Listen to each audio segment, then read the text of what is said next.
Hi dear friends, welcome back. If you manage projects, then you will know that in order to succeed, you need to communicate clearly with all your project stakeholders. Otherwise, your staff will lack clear direction, team morale will be low, and your project may deliver over schedule and exceed its budget. Let us look at a topic on creating a communications plan. There are 10 steps. Step 1 is situation analysis. The first step to take when creating a communication plan is to perform a situation analysis. This is a fancy term for researching your existing communications environment.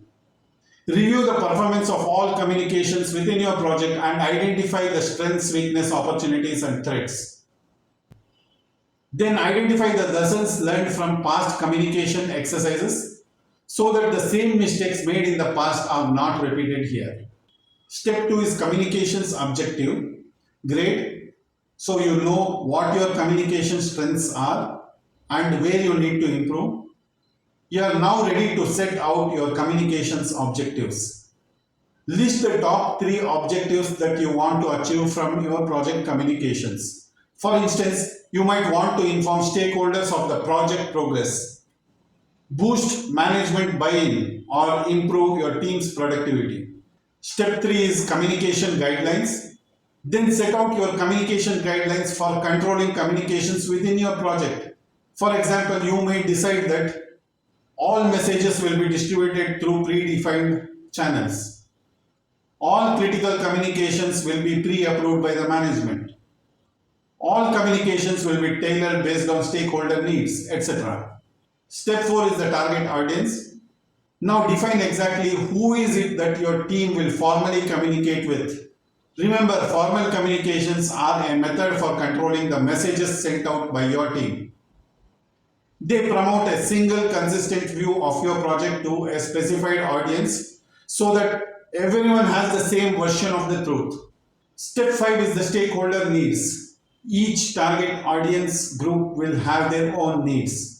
These stakeholders will require information that is specific to their role in the project.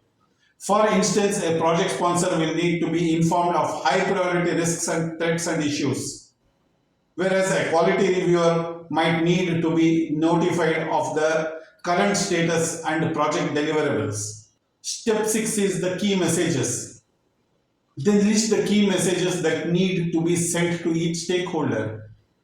Key messages may include project status, issues, project risks, deliverables, or project resources.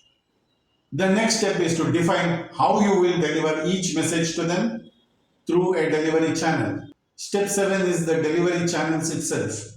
There are a huge variety of ways in which you can deliver your key messages to stakeholders. Example, emails, newsletters, meetings, conferences, phone, etc. For each stakeholder, identify the channel that you will use to deliver your key messages. Step 8 is communications schedule. Now you are ready to create the schedule of communications events, activities, and actions that are required to deliver the right messages to the right person or the people at the right time throughout the project. Create a detailed schedule of events for each item listed. Specify the time frames for completion and any discrepancies on other events in the schedule. Step 9 is communication events. For each event listed in your schedule, describe in depth. Make sure that you define the purpose of the event, how it will take place, and when it should occur. Step 10 is communications matrix. And finally, once you have listed the events and described them in detail, you need to identify who will manage them and who will review their effectiveness. Create a communications matrix which lists for each event who is accountable for the event, who will take part, and who will review its success. Once you have taken these 10 steps, it is up to you to get your communications plan approved by your manager and then execute it to deliver communications effectively and efficiently across your project. Friends, we come to the end of this video. We appreciate your continued encouragement.